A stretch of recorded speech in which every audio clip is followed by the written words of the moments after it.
नमस्कार प्रिय विद्यार्थियों, आइए आप लोगों का डेली टॉप 20 करंट अफेयर्स की क्लास में आप लोगों का बहुत बहुत स्वागत है। तो चलिए बिना देर के हुए शुरू करती हूँ आज का टॉप 20 डेली करंट अफेयर्स। ये रहा आपके सामने पहला प्रश्न। पहला प्रश्न है आपके सामने, 11 मई 2024 को किस प्रख्यात अंग्रेजी लेखक को प्रतिष्ठित साहित्य अकादमी फेलोशिप से सम्मानित किया गया है? सलमान रुश्दी को, अरुंधति राय को, रस्किन बांड को या फिर चेतन भगत को? तो यह किस अकादमी फेलोशिप सम्मानित किया गया है? प्रतिष्ठित साहित्य अकादमी फेलोशिप से सम्मानित किए जाने वाले वो कौन से लेखक हैं? तो यह आपको बताना है। तो यह रस्किन बॉन्ड को सम्मानित किया गया है, इसलिए विकल्प सी आंसर इसका सही होगा। अगला प्रश्न है, पूर्व सांसद दिलीप संघानी को लगातार दूसरी बार किस संगठन के अध्यक्ष के रूप में पुनः चुना गया है? नेशनल डेयरी डेवलपमेंट बोर्ड के लिए, या फिर Indian Farmers Fertiliser Cooperative Limited के लिए, इफको के लिए, या फिर भारतीय रिजर्व बैंक यानी आरबीआई के लिए, या फिर भारतीय कृषि अनुसंधान परिषद यानी आईसीएआर के लिए? तो किस संगठन के अध्यक्ष के रूप में पुनः चुना गया उनको? तो यह आपके चुने गए हैं Indian Farmers Fertilisers Cooperative Limited यानी इफको के लिए फिर से चुने गए हैं। अगला प्रश्न है, विश्व स्वास्थ्य संगठन की पूर्व मुख्य वैज्ञानिक डॉक्टर सौम्या स्वामीनाथन को किस विश्वविद्यालय द्वारा मानद उपाधि प्रदान की जाएगी? हार्वर्ड विश्वविद्यालय द्वारा, ऑक्सफोर्ड विश्वविद्यालय द्वारा, स्टैनफोर्ड विश्वविद्यालय द्वारा या फिर मैकगिल विश्वविद्यालय द्वारा? तो यह जो मानद उपाधि प्रदान की जाएगी यह किस विश्वविद्यालय प्रदान की जाएगी? तो यह की जाएगी आपकी मैकगिल विश्वविद्यालय द्वारा यह मानद उपाधि प्रदान की जाएगी। अगला प्रश्न है, आसियान भारत वस्तु व्यापार समझौते यानी AITIGA की समीक्षा के लिए चौथी संयुक्त समिति की बैठक हाल ही में किस देश में आयोजित की गई है? सिंगापुर में, मलेशिया में, भारत में या फिर थाईलैंड में? तो यह किस देश में आयोजित की गई है बैठक? तो यह की गई है मलेशिया में। मलेशिया, इसका सही आंसर मलेशिया होगा। अगला प्रश्न है, CDS जनरल अनिल चौहान की अध्यक्षता में परिवर्तन चिंतन 2 नामक 2 दिवसीय सम्मेलन कहाँ आयोजित किया गया है? नई दिल्ली में, मुंबई में, बेंगलुरु में या फिर चेन्नई में? तो परिवर्तन चिंतन 2 नामक 2 दिवसीय सम्मेलन का आयोजन नई दिल्ली में किया गया है। सही आंसर इसका होगा नई दिल्ली। अगला प्रश्न है, 8 मई 2024 को उत्तराखंड के मुख्यमंत्री पुष्कर सिंह धामी ने किस जिले में पिरुल लाओ पैसे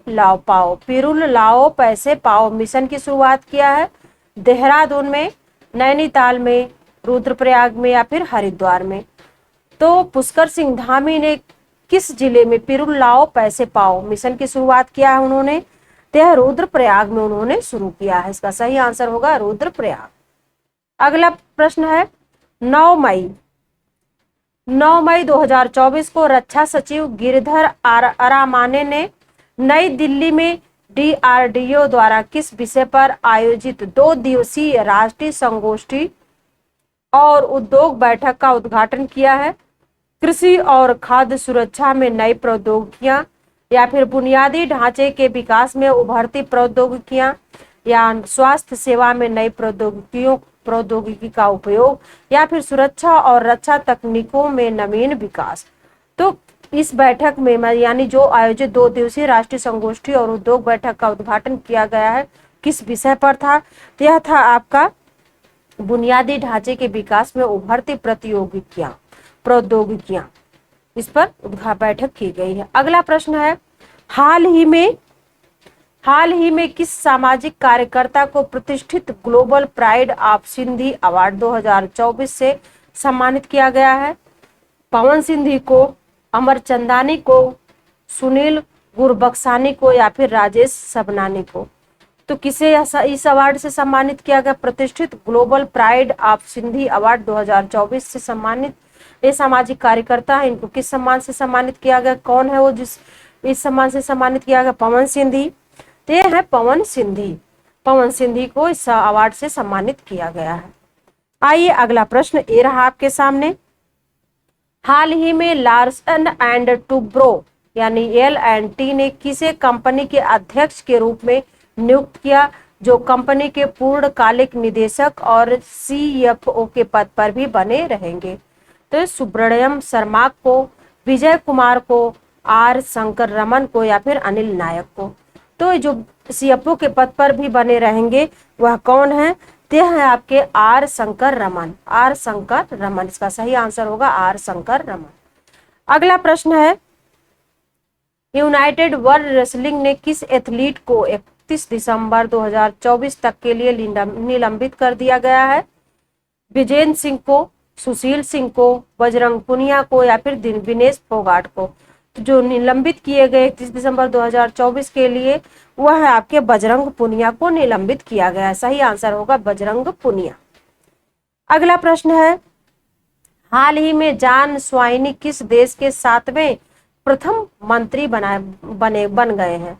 यानी फर्स्ट मिनिस्टर? स्कॉटलैंड के, फिनलैंड के, आयरलैंड के या फिर स्विट्जरलैंड के? तो ये हाल ही में जॉन स्वाइनी किस देश के 7वें प्रथम मंत्री बने हैं? ते हैं आपके स्कॉटलैंड के प्रथम मंत्री बने हैं। इसका सही आंसर होगा स्कॉटलैंड। अगला प्रश्न है, 9 मई 2024 को बुनियादी ढांचे के विकास में उभरती प्रौद्योगिकियों पर 2 दिवसीय राष्ट्रीय संगोष्ठी कहाँ आयोजित की गई है? पुणे में, लखनऊ में, नई दिल्ली में या फिर जोधपुर में? तो यह संगोष्ठी कहाँ आयोजित हुई है? यह नई दिल्ली में आयोजित की गई। इसका सही आंसर होगा नई दिल्ली। नई दिल्ली। अगला प्रश्न है, भारत सरकार के दूरसंचार विभाग यानी DOT द्वारा कहां पर टेलीकॉम डिजाइन सहयोग स्प्रिट का आयोजन किया गया है? IIT Hyderabad, IIT Bangalore, IIT Guwahati या फिर IIT प्रयागराज? तो यह जो टेलीकॉम डिजाइन सहयोग स्प्रिट का आयोजन कहाँ किया गया है? तो यह किया गया है IIT बेंगलोर में। IIT बेंगलोर में आयोजित इसका हुआ है। तो सही आंसर होगा IIT बेंगलोर। अगला प्रश्न है, हाल ही में बीमा नियामक एवं विकास प्राधिकरण ने HDFC लाइफ के अध्यक्ष के रूप में किसकी नियुक्ति को मंजूरी प्रदान की है? संजय भल्ला की, KK मिस्त्री की, R शंकर रमन की या फिर पवन सिंह की? तो यह कौन है? यह है आपके KK मिस्त्री की नियुक्ति की मंजूरी प्रदान की गई है। अगला प्रश्न है, अंतरराष्ट्रीय ऊर्जा विश्लेषण एजेंसी यानी एम्बर के अनुसार वर्ष 2023 में कौन सा देश विश्व का तीसरा सबसे बड़ा सौर ऊर्जा उत्पादक बन गया है? कौन सा देश है? जापान, भारत, नॉर्वे या फिर चीन? तो तीसरा सबसे बड़ा सौर ऊर्जा उत्पादक कौन सा देश बना है? तो यह है आपका भारत बना, तीसरा सबसे बड़ा सौर ऊर्जा उत्पादक देश बन गया है। अगला प्रश्न है, हाल ही में किस राज्य के स्वास्थ्य विभाग ने वेस्ट नाइट बुखार के मामले सामने आने के बाद अलर्ट जारी किया है? तो केरल, तमिलनाडु, पंजाब या फिर कर्नाटक? तो वेस्ट नाइल बुखार किस राज्य में हुआ है? यह किस राज्य ने अलर्ट किया है? तो केरल ने अलर्ट जारी किया है। इसका सही आंसर होगा केरल राज्य में। अगला प्रश्न है, हाल ही में विश्व थैलेसीमिया दिवस कब मनाया गया है? 6 मई को, 7 मई को, 8 मई को या फिर 9 मई को? तो थैलेसीमिया दिवस कब मनाया गया आपका? ये 8 मई को मनाया गया है। 8 मई इसका सही आंसर होगा 8 मई। अगला प्रश्न है, राज्य भर में वनाग्नि की स्थिति के कारण किस राज्य ने पिरुल्लाओ पैसे पाओ मिशन की शुरुआत किया है? हिमाचल प्रदेश, आंध्र प्रदेश, असम या फिर उत्तराखंड? इतने पिरुल्लाओ पैसे पाओ मिशन की शुरुआत करने वाला राज्य है उत्तराखंड।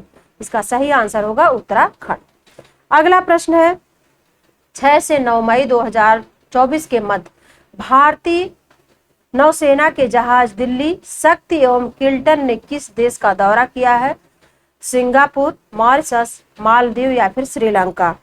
तो यह दौरा कहाँ किया? सिंगापुर का दौरा किया। इसका सही आंसर होगा सिंगापुर। अगला प्रश्न है 7 मई 2024 को कमांडेंट कॉन्क्लेव का छठा संस्करण कहां आयोजित किया गया है?